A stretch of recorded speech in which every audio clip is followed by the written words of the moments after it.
네, 시편 101편입니다. 전형적으로 시편에서 보여주는 패턴과는 좀 다른 그런 시편이에요. 예를 들면 꽤 많은 시편의 거의 절반 이상이 탄식하는 기도입니다.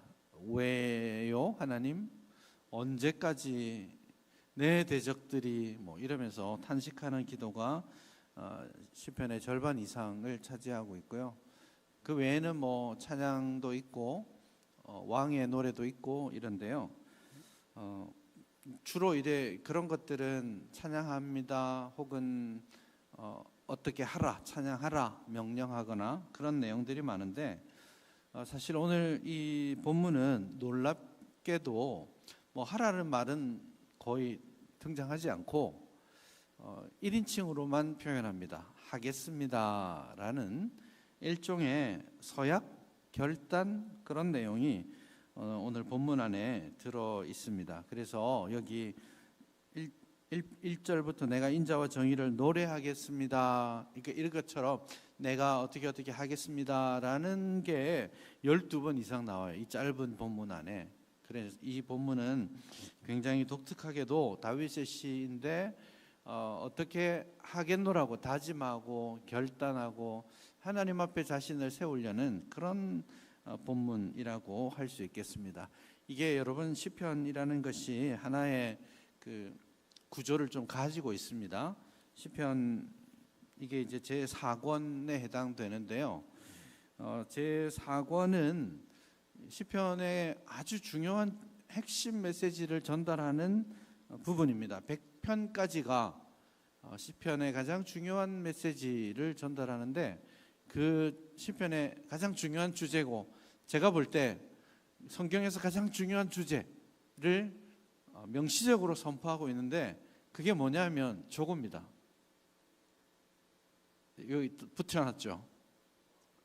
여호와께서 다스리신다 라는 것이 시편의 핵심 주제입니다. 그게 93편부터 시작해서 반복됩니다. 93편 1절에 보면 여호와께서 다스리시리니 라고 말하고 시작한다면 97편이죠. 여호와께서 다스리신다 라는 그런 표현하고, 99편에도 여호와께서 다스리신다 라고 말하죠.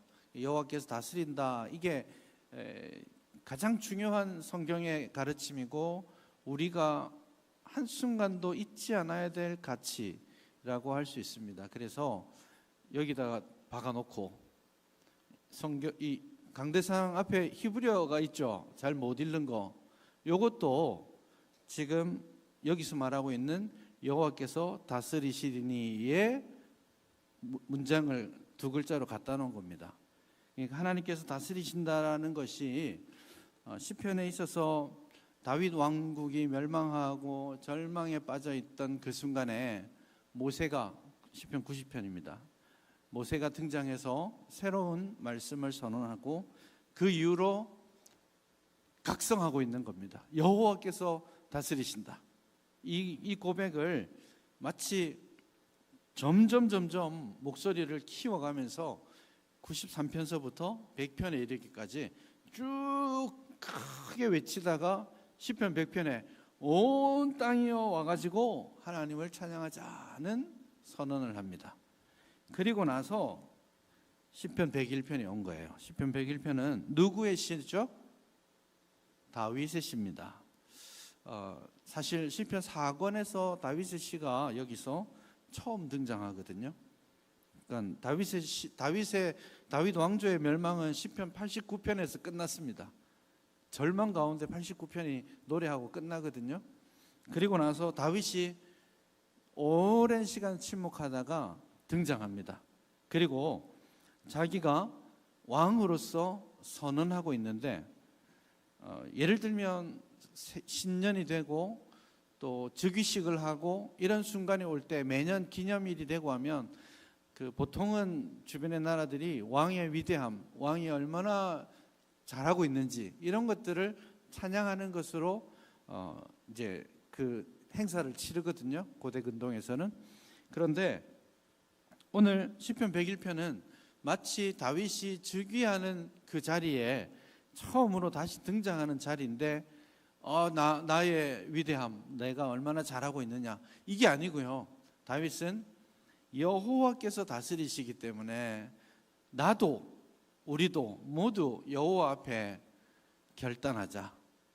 그래서 이 즉위식에 해당되는 시편 101편인데도 불구하고 뭐 찬양하라, 뭐 나아오라 이런 이야기 하지 않고 제가 어떻게 하나님 앞에 결단하겠습니다 라는 그런 겸손의 고백을 하게 되는 것이죠. 그렇게 여기서 12번 이상에 걸쳐서 제가 어떻게 하겠습니다 라고 말하는데, 처음으로 하는 것이 뭐냐면 내가 인자와 정의를 노래하겠습니다 이렇게 말씀하죠. 그러니까 노래한다, 주께 찬양한다 같은 말인데, 주를 찬양할 때, 주를 노래하되 주의 인자하심, 자비하심, 그리고 공의로우심, 이 두 가지 하나님의 성품을 노래하겠습니다 라고 먼저 말하고 있죠. 그러니까 이 노래의 근거가 내 나라의 강성함이나 앞으로의 가능성이나 이런 데 있지 않고 하나님의 성품에 더욱 집중하고 하나님의 성품에 마땅한 그런 삶을 살아내겠습니다 라고 결단하고 있는 것이죠. 그래서 하나님의 인자하심, 하나님의 정의로우심을 말한 다음에 이 시편 기자 다윗이 끄집어내고 있는 반복적으로 하는 말이 뭐냐면 완전이라는 단어입니다. 그래서 2절 보시면 내가 완전한 길을 주목하겠다. 주목한다는 말은 굉장히 분별하여 깨달아 알겠다 이런 뜻입니다. 하나님의 인자하심과 정의를 노래하면서 정말 아주 깨어서 분별하여서 하나님께서 원하시는 완전한 길에 서겠습니다 라는 결단을 하고 있죠. 그 완전이라는 표현이 그 뒤에도 또 나옵니다. 내가 완전한 마음으로 내 집 안에서 행하겠습니다. 여기 또 완전한 마음이라고 말하죠. 6절에도 가서 보시면 하반절에 완전한 길에 행하는 자가 나를 따르리로다. 이 완전함에 대한 그런 고백들을 지금 담아내고 있어요. 그러니까 하나님의 인자하심, 하나님의 정의로우심, 이건 어디에서 나타나는 거예요? 지금까지 시편 93편부터 100편에 이르기까지 여호와께서 다스리시면 여호와의 그런 성품들이 나타날 텐데, 그 앞에 나도 그 하나님의 말씀 앞에, 하나님 앞에서, 하나님의 임재 앞에서 완전한 자로 준비되기를 소원합니다 라는 그런 서원과 결단을 지금 하고 있는 겁니다. 이 완전이라는 것은 여러분 가능한 말은 아니겠죠. 우리가 완전한 길, 완전한 마음 이렇게 말할 때 완전이라는 것을 뭐 흠이 없음, 죄를 짓지 않음 이런 걸로 생각하는 경향이 있는데, 성경이 우리에게 요구하는 완전은 그런 완전이 아닙니다. 어떻게 보면 완전한 길에다가 완전한 마음이라고 했을 때, 이 완전한 길과 완전한 마음의 핵심은 흔들리지 않고 나뉘어지지 않는 마음, 온전히 하나님 한 분만을 바라는 마음, 그겁니다. 소위 신앙생활하면서 양다리 걸치지 않고 하나님만 바라고 살겠습니다, 그걸 잃지 않는, 그 길을 놓치지 않는 것을 오늘 시편 기자의 말로 하면 완전한 길로 행하는 것이고 완전한 마음으로 사는 것이다 라고 말할 수 있겠습니다. 그러니 내가 하나님 앞에 하나님의 인자하심과 하나님의 공의로우심을 느끼고 그분 앞에 제가 온전한 마음과 온전한 길에 행하겠습니다 라고 말하고 나니까 좀 뿌듯해지느냐? 그렇진 않아요. 뭔가 아쉽죠. 왜냐하면 내가 할 수 없다라는 걸 느끼거든요. 그렇기 때문에 지금 2절을 보시면 내가 완전한 길을 주목하겠다, 분별하여 알겠습니다, 그리고 완전한 마음으로 행하겠습니다 라고 말하는데 중간에 질문이 하나 쑥 들어가 있습니다. 이게 뭐냐면 주께서 어느 때나 내게 임하시겠습니까? 이거는 시편 101편이 처음부터 끝까지 제가 하겠습니다, 제가 이렇게 하겠습니다.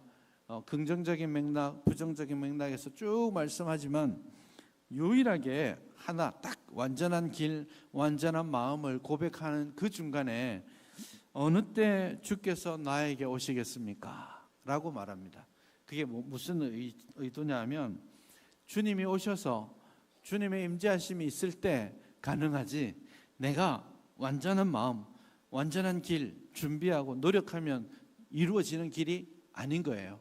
그거를 제대로 하기 위해서는 하나님께서 나에게 임하여 주시고 하나님께서 나에게 길을 지도해 주시고 주의 성령께서 깨닫게 해 주시고 그렇게 힘을 주셔야만 흉내라도 낼 수 있는 게 납니다. 그러니 제가 이렇게 결단합니다 라고 하다가 시작하다가 탁 깨닫고 주님, 일단 주님 저에게 오셔야만 합니다. 주님이 임재하시지 않으면, 주님이 내게 오시지 않으면 아무것도 안 됩니다 라는 결단과 갈망을 담아내고 있는 것이 오늘 이 시편입니다. 그런 의미에서 우리도 여호와께서 우리의 왕 되시고 우리가 항상 코람되어 하나님 앞에서 살아가는 인생이라는 것을 고백한다면, 다시 말해서 하나님이 우리를 다스리시는 분이라는 것을 인정한다면 그분 앞에 온전함으로 서기 위한 결단이 필요하고요. 그리고 또 한 가지는 그 주님께서 나를 불쌍히 여기셔서 내게 임하시고 풍성하게 은혜 베푸시고 역사해 주시기를 간절히 소원하는 그런 마음을 가져야 하겠습니다. 그런 기도의 제목들로 오늘 이 저녁에도 기도했으면 좋겠고요. 그러면서 그 출발점을 어디에다가 말하고 있냐면 2절에 보시면 내가 완전한 마음으로 내 집 안에서 행하겠습니다 라고 그렇게 말씀하고 있죠. 그러니 지금 내 집 안에서 행하겠습니다 라고 말하고 이걸 한 번 더 말합니다. 7절에 가서 보시면 거짓을 행하는 자는 내 집 안에 거주하지 못한다 라고 말합니다. 그러니까 범위로 치자면 지금 개인적으로 하나님 앞에 이렇게 하겠습니다, 이렇게 하지 않겠습니다 결단하고 있고, 그 결단을 어디서부터 시작한다고요? 내 집 안에서부터 라고 시작하고 어디로 끝날까요? 그게 8절 마지막에 보시면 악을 행하는 여호와의 성에서 끊어질 것이다 라고 이 나 그리고 내 집 안을 이제 하나님의 성전 그리고 더 넓게는 여호와의 도시 안에서 이루어 가겠다라는 그런 의지, 왕으로서의 의지 표현이겠죠. 여기서 집 안이라고 하니까 왕이 말하면 왕이 내 집 이렇게 하면 이 집은 왕국을 뜻할 수도 있습니다. 일반적으로 그렇게 뜻하기도 하지만 지금 이 범위의 변화를 볼 때 내 집 안이라는 말은 어떤 의미에서는 매우 개인적이고 사적인 영역에서부터 하나님을 인정하고 하나님의 의와 하나님의 자비를 갈망하고 하나님의 임재를 경험하는, 그래서 여러분 그 말을 대입하자면 오늘 저와 여러분들이 하나님의 임재를 가장 일상적으로 풍성하게 누려야 되는 공간은 어디예요?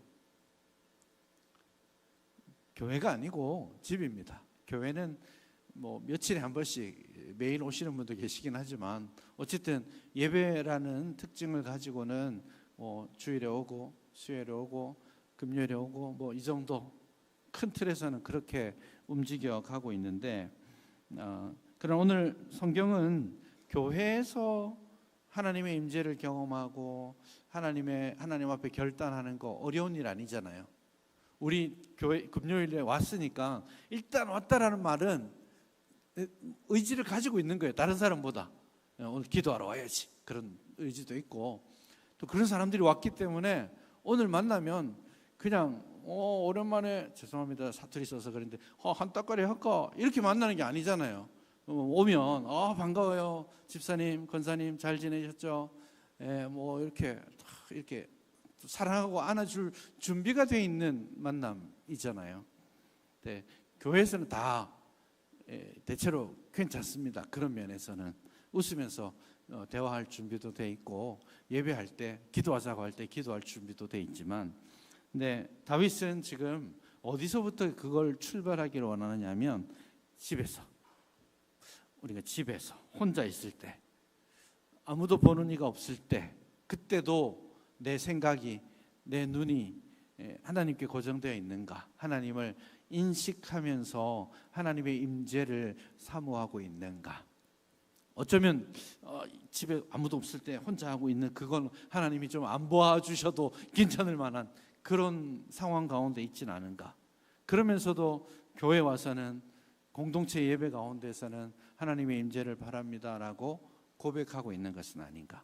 그래서 오늘 우리가 집에서 하는 것과 교회에서 하는 것 사이에 간격이 줄어들고 궁극적으로는 없어지면 좋겠어요. 집에서 남편에게 하는 거, 아내에게 하는 거, 그것과 교회 와서 성도님에게 하시는 거, 이 차이가, 자세의 차이가 좀 없도록 순수하고 거룩한 그런 하나님의 임재가 있는 그런 가정 만들어갈 수 있기를 바랍니다.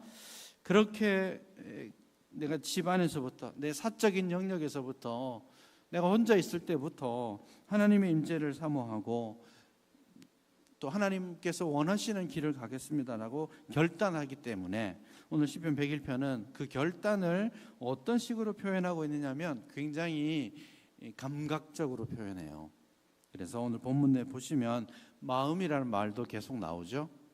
또 반복해서 나오는 말이 뭐냐면 내 눈 앞에, 눈이라는 표현입니다. 내가 눈으로 하나님 앞에 의롭고 정직하게 서기를 바랍니다 라고 했을 때 지금 다윗이 가장 많이 쓰고 있는 표현이 눈입니다. 내 눈을 지키겠습니다 라고 말하죠. 3절에 보시면 비천한 것을 내 눈 앞에 두지 않겠습니다, 그렇게 말하죠. 나는 눈이 높고 마음이 교만한 자를 용납하지 않겠습니다 라고 5절에서 말하고, 이제 부정적으로 뭐뭐 하지 않겠습니다를 대여섯 번에 걸쳐서 3절에서부터 쭉 말하는데, 처음 시작이 눈앞에 두지 않겠습니다고, 뭐뭐 하지 않겠습니다라고 할 때 눈이 높은 것을 경계하죠.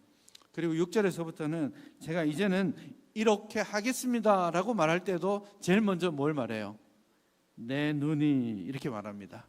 물론 이 눈이라는 것은 단순하게 보는 눈만을 말하는 게 아니고 눈을 통해 전인을 말하는 거예요. 그런 뜻이긴 하지만 내 전인을 눈이라는 걸로 표현하고 있다는 거 생각하셔야 돼요. 그렇기 때문에 비천함, 배교, 거짓, 하나님 앞에서 죄악된 모든 일들, 형제간의 비방, 미움, 이런 거 하지 않겠다라고 다짐할 때 우리가 제일 먼저 무엇을 지켜야 할 것이냐? 눈을 지켜야 된다라고 말하는 거예요. 모든 죄악이 눈에서부터 옵니다. 그래서 눈으로 와서 그것이 안목의 정욕으로 자리 잡고 그것이 발전해서 나를 위한 삶을 살아가게, 눈에 충실하게 살아가는 것인데, 그거 하지 않겠다라고 본문이 명확하게 말합니다. 마음, 눈, 또 뭘 지키려고 하나요? 굉장히 이제 감각적인 표현들을 계속하는 이유입니다. 5절에 보시면 자기의 이웃을 은근히 헐뜯는 자를 멸하겠습니다, 이렇게 말하죠. 그러니까 이건 다른 말로 하면 혀를 지키겠습니다 라고 말하는 거예요.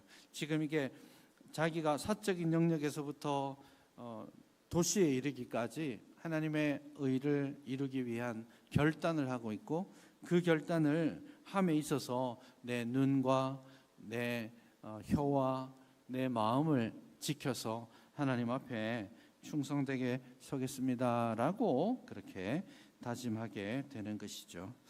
그런 맥락에서 우리가 오늘 말씀을 생각하면서 좀 이 부분에 있어서 먼저 기도를 드렸으면 좋겠습니다. 첫째로는 이 모든 것이 가능한 유일한 전제 길은 주께서 어느 때나 내게 임하시겠나이까 라는 2절의 고백입니다. 내가 서 있는 모든 자리에서 하나님의 임재를 깊이 누리게 해 주옵소서. 그렇게 먼저 기도합시다. 그리고 다윗이 이렇게 고백할 때 가지고 있는 하나님의 임재를 향한 다윗의 간절한 갈망, 주여 언제 나에게 임하시겠습니까? 나 혼자로서는, 내 노력으로서는, 내 결단으로서는 할 수 없는 일이니 주여 우리에게 임재하여 주옵소서. 주의 성령이 우리를 만져 주시옵소서라는 그런 결단이 우리 안에 있기를 바랍니다.